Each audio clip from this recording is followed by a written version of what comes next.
জায়গাটা হচ্ছে সোনপ্রয়াগ। আমরা দুপুর 1:20 এসে পৌঁছেছি সোনপ্রয়াগে। আর রয়েছি এই হোটেলটায়, হোটেল নারায়ণ ধাম। এই হোটেলের ভাড়া সিজনে ঘরগুলো নেয় 2200 থেকে 2500 টাকা। এখন অফ সিজন বা সিজন হলেও লোকজন একদমই কম। 1/3 পেয়ে গেছি, 800 টাকায় ঘর পেয়ে গেছি, অ্যাটাচ বাথরুম, ভালো ঘর, প্রশস্ত ঘর, 4 বেডেড ঘর। আমরা 3 জন, আমাদের পক্ষে কোনো অসুবিধাই হচ্ছে না। এছাড়া এই সমস্ত ঘরগুলো আছে। এখন পর্যটক সংখ্যা নিতান্তই কম দেখাই যাচ্ছে, সেই কারণে এখানে সব কিছুই মানে হোটেলের রেট সত্যিই কম। প্রচুর ফাস্টফুডের দোকান রয়েছে এখানে, ম্যাগি, পরোটা, তার সাথে দই, চাটনি, রুটি, পাঁপড়, ভাত, সবজি সব কিছুই অ্যাভেলেবেল। রেটটা একটু কস্টলি হলেও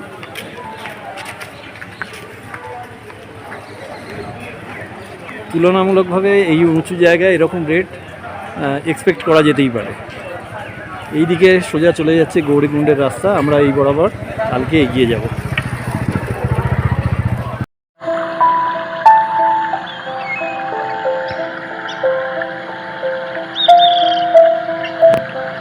এই যে বহমান স্রোতস্বিনী ধারাটা আমরা দেখছি, এটাই সোনপ্রয়াগ দিয়ে বয়ে চলা মন্দাকিনী নদী, যা আমরা কেদারনাথজির মন্দিরের পাশ দিয়েও বহমান অবস্থায় দেখি।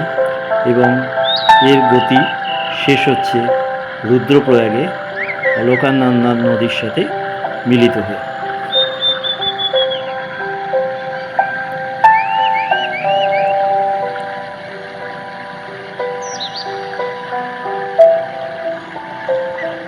সফেদ ফেনা চঞ্চল বালিকার মতো নৃত্য করতে করতে যেন ছুটে চলেছে তার গন্তব্যে।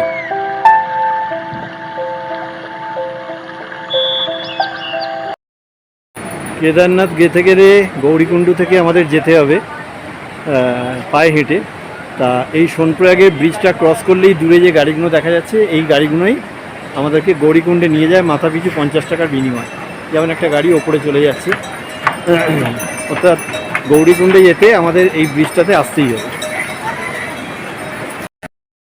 এইখান থেকে আমরা এবার যাত্রা শুরু করব কেদারনাথ। গৌরীকুণ্ডের রাস্তা চলে এলাম। এই গৌরীকুণ্ড থেকে শুরু হবে আমাদের পায়ে হাঁটা পথ। এই হচ্ছে তার মেন গেট। একটু চা ফা খেয়ে আমরা রেডি হয়ে বেরোচ্ছি। এইখান দিয়ে যেতে হবে খানিকটা একটু অপ্রশস্ত রাস্তা। গৌরীকুণ্ড থেকে শুরু করলে খানিকটা ঘিঞ্জি বলা যেতে পারে। যখন খুব পর্যটকের ঢল থাকে তখন আমার মনে হয় এখানে খুব সাংঘাতিক অবস্থা হয়, কিন্তু এখন যথেষ্ট হালকা, যার জন্য হাঁটতে কোনো অসুবিধা হচ্ছে না। এটা সেই গৌরীকুণ্ড, অর্থাৎ গৌরী মাতার মন্দিরের পাশে গৌরীকুণ্ড। এইটার জল মাথায় ঠেকিয়ে, উষ্ণ প্রসবনের জল মাথায় ঠেকিয়ে কেদারের উদ্দেশ্যে সবাই রওনা হয় আর কি। তাতে বলা হয় যে সেই যাত্রা আরও সফল হয়। তা আমরা সেই উদ্দেশ্যেই এখানে এসে মাথায় একটু জল ঠেকিয়ে নিলাম। কেদারের পথে আমরা বেরিয়ে পড়েছি। সুপ্রভাত সবাইকে। আকাশে আস্তে আস্তে আলো ফুটছে, ভোর হচ্ছে, মানুষজনও প্রচুর যাচ্ছে, তাদের সাথে আমরাও পা মিলিয়েছি। অনেকটা যেতে হবে, মোটামুটি 1.5-2 কিলোমিটারের কাছাকাছি এসছি। 5টায় রওনা দিয়েছি। প্রায় 200 মিটার মতো উঠে এলাম। পুরোটাই চড়াই। মদমেশ্বরে যেমন প্রথম 4 কিলোমিটার ডাউন থাকে, এখানে তা নয়। কেদারে সে স্কোপ নেই, কেদারে প্রথম থেকেই উঠতে হয়। এবং চড়াইয়ের এলিভেশন বলতে গেলে প্রায় 45 ডিগ্রিও কাছাকাছি কিছু পেয়েছি আমরা। ওই দূরে সুমেরু পর্বত দেখা যাচ্ছে, খুব সুন্দর, মাথায় বরফ ভর্তি রয়েছে।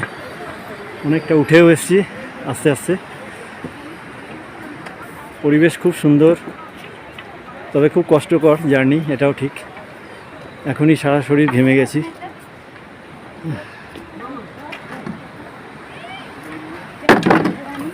নিচে দেখা যাচ্ছে না কিছুই।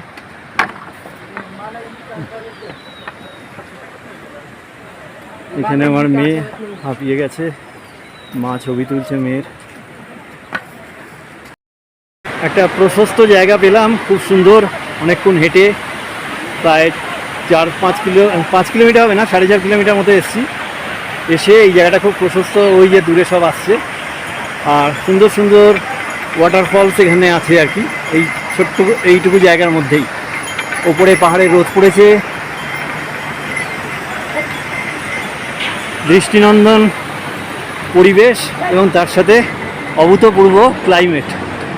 হালকা ঠান্ডা, আকাশে হালকা মেঘ ভেসে বেড়াচ্ছে। এখানে বিভিন্ন পানীয় বিক্রি হচ্ছে, বুড়াসের রস 30 টাকা করে গ্লাস। আর দূরে ওই একটা ছোট্ট ভাবে দেখা যাচ্ছে, এটাও একটা ঝর্ণা। অনেকগুলো ফলস আছে, এদিকেও একটা ফলস আছে, এই যে এটা জুম করে দেখাচ্ছি তাই বোঝা যাচ্ছে, নাহলে বেশ দূরে। ভালো কেদারনাথ এখনো পর্যন্ত যা আমার কাছে ট্রেকিং যতটুকু করলাম, সত্যি আমার কাছে ভালো লেগেছে। দেখতে দেখতে অনেকটা পথ উঠে এলাম, যদিও 50% হয়নি এখনো। কেদারনাথ দেখাচ্ছে 10.5 কিলোমিটার, অসম্ভব চড়াই।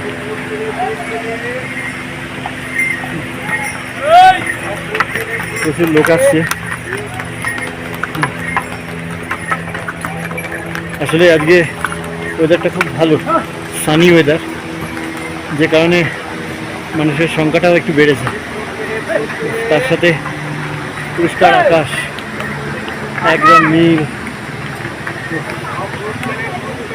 ছবিও খুব ভালো আছে সবারই। এই জায়গাটাকে বলে রামবাড়া। রামবাড়া থেকে দুটো রাস্তা পৃথক হয়ে যায়, মানে ঘোড়ার একটা রাস্তা পৃথক হয়ে যায়, আর মানুষজন আর একটা রাস্তা দিয়ে চলে। ঘোড়ার যে রাস্তাটা পৃথক হয়ে যায় সেটা হচ্ছে ওইটা, ওই যে রাস্তাটা আপনারা দেখছেন, ওই রাস্তাটা হচ্ছে ঘোড়ার রাস্তা। সবই ওখানে দেখতেই পাচ্ছেন, ঘোড়াগুলো যাচ্ছে। তো ওটা অনেকটা আগে ওইরকম জায়গা থেকে নেমে এসে একটু দূর থেকে আর কি আলাদা হচ্ছে। আর আমি খানিকটা এগিয়ে এসেছি রামবাড়া ছেড়ে, তো সেটা হচ্ছে এইরকম একটা জায়গা যেখানে একটা অসাধারণ ঝর্ণা দেখতে পাওয়া যাচ্ছে। অনেক উপর থেকে আসছে ঝর্ণাটা, খুব সুন্দর। একটা ছন্দবদ্ধ গতিতে এগিয়ে আসছে আর কি, বা নেমে আসছে বলা যেতে পারে। কথা বা মুখের বাচনভঙ্গি ঠিক হচ্ছে না, কারণ কি সাংঘাতিক চড়াই পেরিয়ে পেরিয়ে আসছি, যে কারণে মুখে আর লাগাম নেই, যা পাচ্ছে ভাষা বেরিয়ে যাচ্ছে। যাকে মার্জনা চেয়ে নিয়ে আবার জানাচ্ছি যে এখনও প্রায় 8.5 কিলোমিটার রাস্তা আমাদেরকে যেতে হবে, বা প্রকারান্তরে 9 কিলোমিটারই ধরা যায়। কারণ এরা 8.5 কিলোমিটার বলা মানে ওটা আরও 500 মিটার থেকে 1000 মিটার বেশি। যাই হোক, পৌঁছে যাব, এইভাবেই আসছি এখন, এইভাবেই পৌঁছে যাব।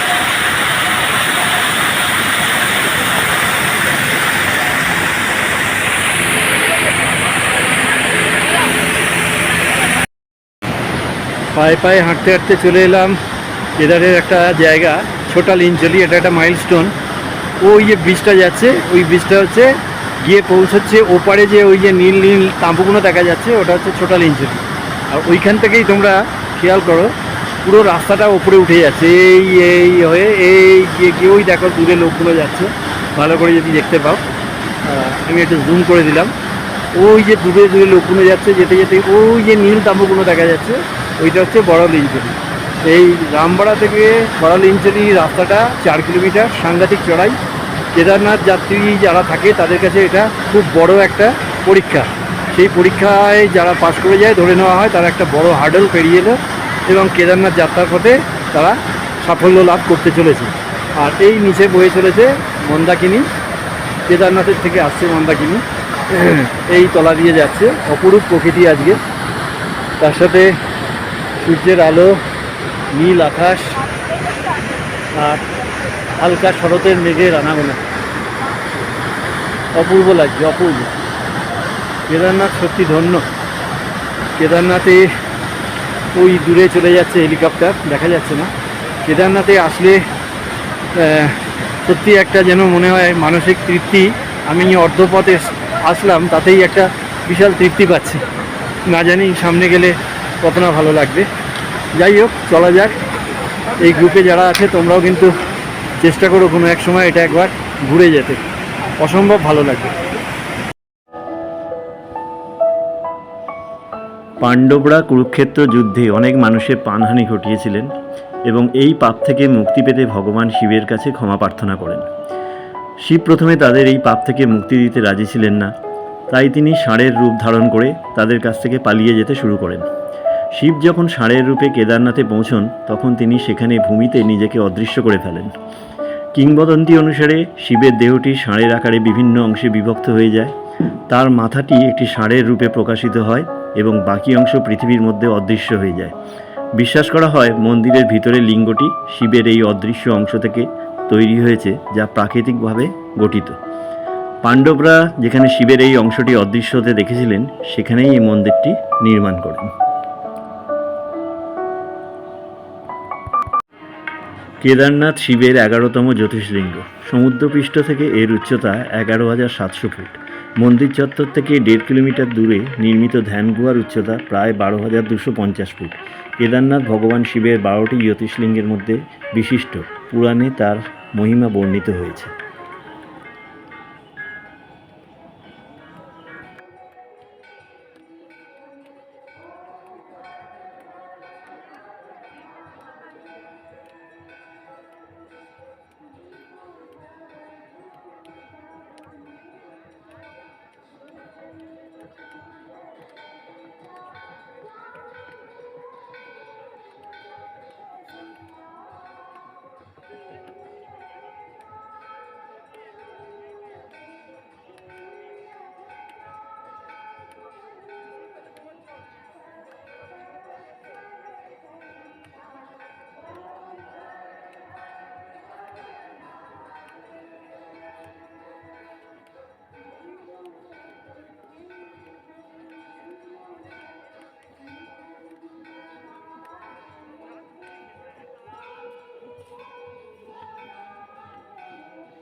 মহাভারতে উল্লেখিত পাণ্ডব ভাইদের দ্বারা নির্মিত এই মন্দিরটি এক ঐতিহাসিক ও পৌরাণিক গুরুত্ব বহন করে। হিমালয়ের অত্যাশ্চর্য পর্বতশৃঙ্গ এবং মন্দাকিনী নদীর মনোমুগ্ধকর দৃশ্য এই যাত্রাকে আরও আকর্ষণীয় করে তোলে। গৌরীকুণ্ড থেকে প্রায় 22 কিলোমিটার ট্রেকটি শারীরিক ও মানসিক শক্তি পরীক্ষার একটি রোমাঞ্চকর অভিজ্ঞতা প্রদান করে। এই ট্রেক পথে হিমালয়ের মনোরম দৃশ্য উপভোগ করা যায়, যা যাত্রীদের আনন্দ এবং শান্তি প্রদান করে। দীর্ঘ এবং কঠিন ট্রেকটি সম্পন্ন করার জন্য শারীরিক সুস্থতার একান্ত প্রয়োজন। এটি তীর্থযাত্রীদের মধ্যে এক ধরনের মানসিক দৃঢ়তা এবং আত্মতৃপ্তি তৈরি করে। কেদারনাথ যাত্রা অনেক তীর্থযাত্রীর জন্য একটি নিজের ভেতরের ডাকে সাড়া দেওয়ার শামিল এবং সত্যিকারের আত্মকে খুঁজে পাওয়ার একটি সুযোগ হিসেবে কাজ করে।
মন্দিরে পুজো চলছে, আমাদের পুজো দেওয়া শেষ।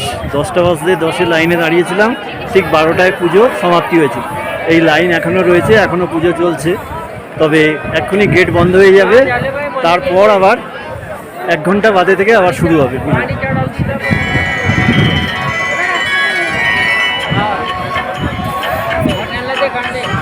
ভিডিও নেই।